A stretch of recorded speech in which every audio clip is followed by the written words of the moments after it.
Once there were two men who went hiking in the woods. All of a sudden they stopped. They heard something, a rustle in the undergrowth, and a huge bear comes barreling out of the woods towards them. The first immediately drops to the ground and starts tightening up his laces. His friend says, "What are you doing? You can't outrun a bear." And he says, "I don't have to outrun a bear. I just have to outrun you." See, we spend a lot of time thinking about how we can adjust to the metagame. When in reality, I think our meta might be a little bit smaller. And that might be a little more manageable. So today I want to talk about what happens when the meta is not your meta. So whether you're a button mash hack and slash controller bash or a meeple moving mastermind of maps, mats, and minis, if you ruffle at the awful riffle shuffle scuffle, or if you're a click clack pick attack number ball luck sack, we're all here for the same reason. I'm Jake. Let's talk games.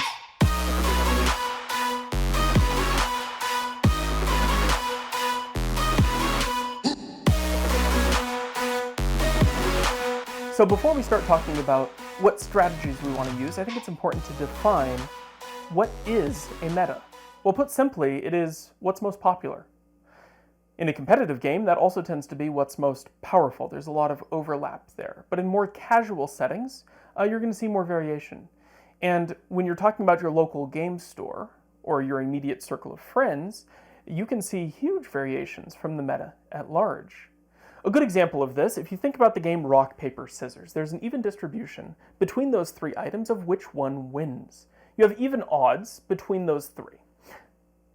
But if your local circle really likes playing rock for some reason, just as a preference, you're probably going to be better off bringing paper.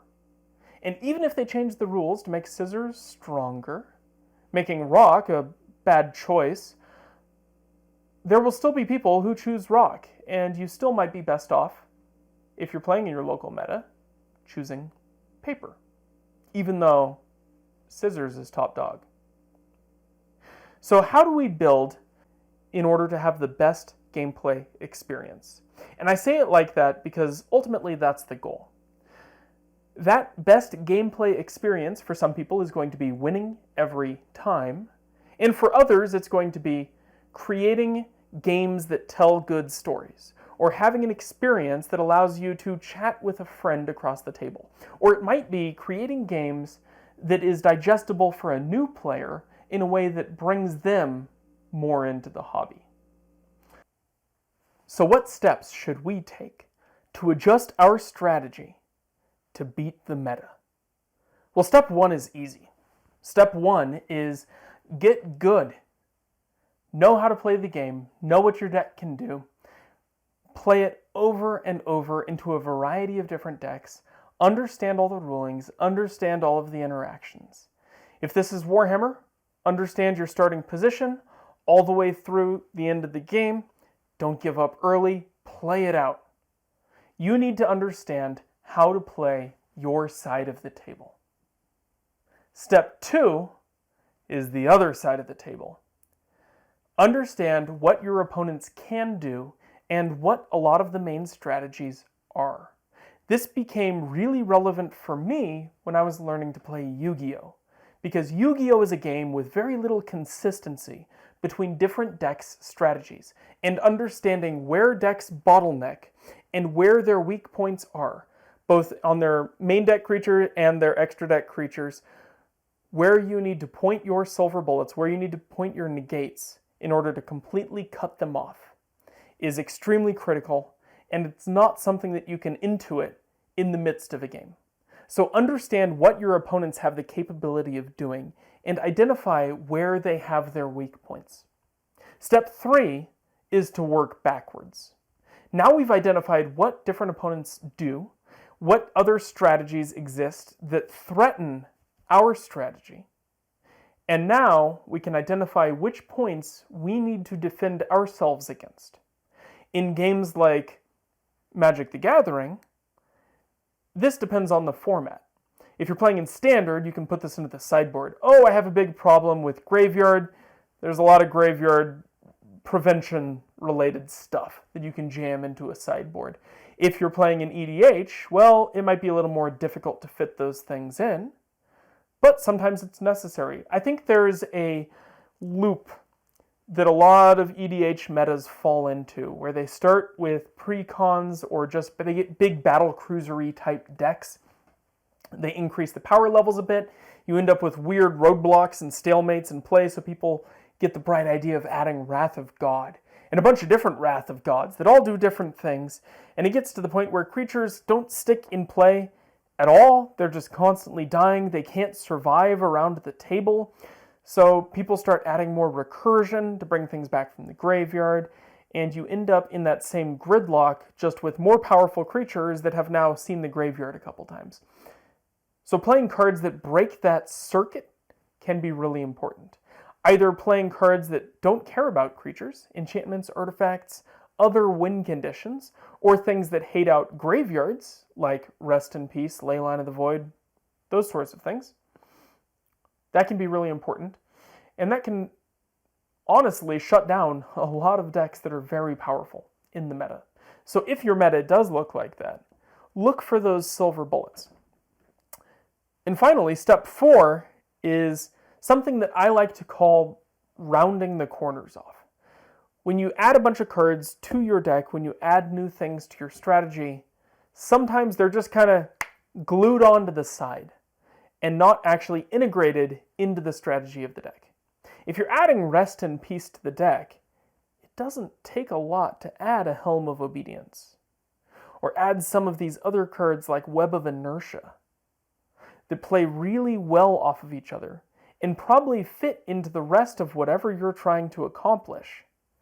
If you're in other colors with other strategies, sometimes the answer isn't that card at all. Yeah, it's good against the meta, but it doesn't work with what you're trying to do. It reminds me of an elf deck that I was building back around the time Onslaught, I think, was coming out.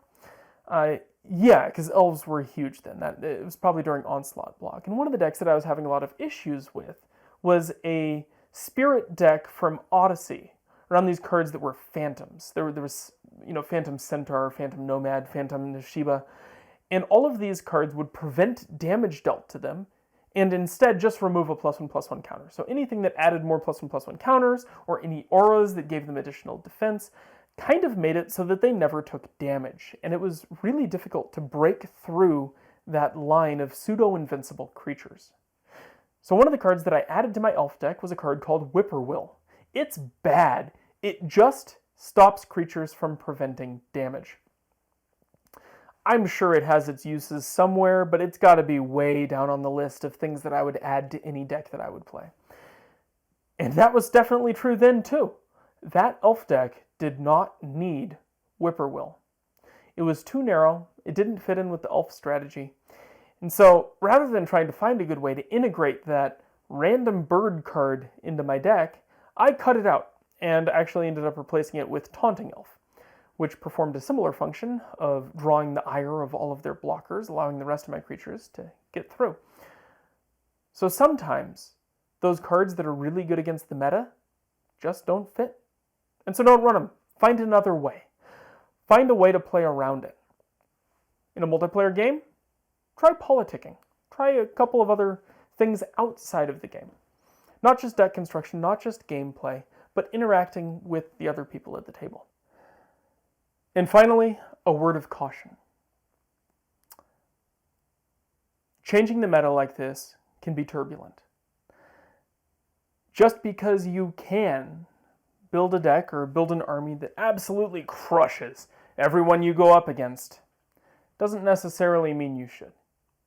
A lot of people play at their local shops just to hang out, just to meet new people and have a good time. So please be aware of what people are looking for, the type of game that they want to play. And have a variety of decks and armies on hand that you can change at a moment's notice, so that you can suit the meta as much as you look for a meta that suits you. I hope this gave you a couple of new insights on how to approach that question of how to beat the meta. It's been really nice talking to you.